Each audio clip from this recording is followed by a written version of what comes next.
Now we're going to head out to Defoor Proformance, where Kyle is going to walk us through mindset. Go ahead, Kyle. Hey, Kyle here with Defoor Proformance Shooting. Today, talking to you about the most important aspect of training, what I consider, what a lot of my friends consider the most important aspect, and that's mindset. I want to go ahead and label this because it's very important to me. I didn't invent this brief. It's been around. A SIOC tactical group and Tom Kyer brought this into the fold, so to speak. There are tons of people. I could spend 5 minutes giving credit where credit is due. People like Wolf, J.D. Patinsky, guys like that who have helped me perfect this brief over time.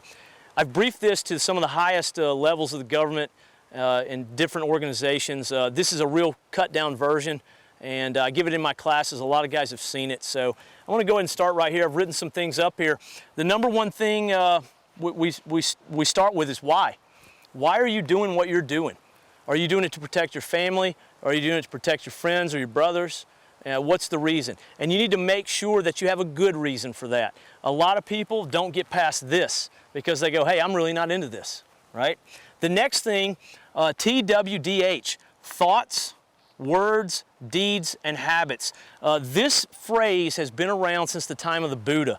And a lot of people get like, are you guys getting kind of, almost mystical on us, but this is a very, very powerful thing. And here's what you think about. To be successful in anything, you think about it, you put it into words. Either you say it to yourself or you say it out loud. The next thing you do is you do the deed. In this case, it would be training, and then we make that a habit. And this is so powerful that it can be on the bad side too, especially if you burn bad reps when you're training. So very, very powerful piece there, that second piece. The next thing is the feeder versus the receiver. All right, a lot of people do not know what we mean by that, and they go, Kyle, what? It says trainer of feeders on your website. What are you talking about? Here's what I'm talking about. We are the feeder all the time. We're never the receiver. What does that mean? That means that no matter the situation, I control it. Even if it's a bad situation that I'm reacting to. Somebody walks into my place of business with a gun, starts shooting the place up. Okay, that's fine. But guess what? I'm not the receiver. I'm not sitting there waiting on you to do something and I'm not going to do anything. I'm going to change the situation and I'm going to win. That's what we do, right? It's hard to get that across to people. We're very passionate about this. And again, feeder versus receiver, always be the feeder. There are no victims, there's only volunteers. That's what we say. The state of readiness, very important here. One of the things, if we will not ask each other, we will not say, hey, are you ready? And somebody say, or I was born ready. We'll never say that because that's not true. The states of readiness are this right here. Awareness, preparedness, and willingness. So what do we mean by that? Preparedness is your training. How well are you training? Are you really, truly prepared? Can you honestly answer that? Awareness, are you situationally aware? A term that's a little bit overused. Are you aware of abstract situations? Are you aware of things that maybe you haven't thought of before? A very important one for guys in life or death situations, willingness. Are you willing to really do it? Are you going to take someone's life?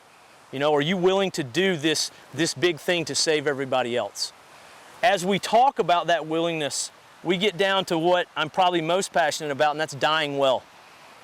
So what does that mean? How do you die well? You die well by doing whatever you can to help out your brothers or your loved ones.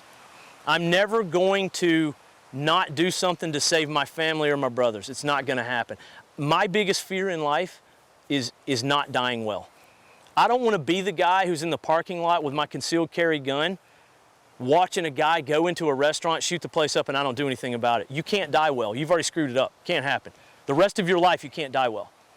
So I want to be the guy that goes and handles it, And that's why this is so important. And that's why people have to take this in and go, whoa, this is pretty heavy. And we got to look at this honestly. The last thing I tell people is this.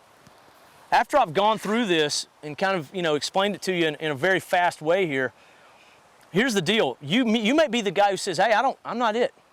Okay, that's fine. If not you, who? Who's going to do it? If you're not going to do it, who's going to do it? Not a big deal. I have more respect for a guy saying, hey, this is not for me, and letting me know that so I know that I need to take up his slack, than a guy going in and pretending he's going to do it. So if not you, who? So these things here, they're huge. The most important aspect of training, we do not go to step 2 until we get step 1 down. So think about this. Go out there, have a good mindset, make sure everything's good to go. constantly reassess this stuff and ask yourself, are you truly ready? All right, we'll see you out on the range.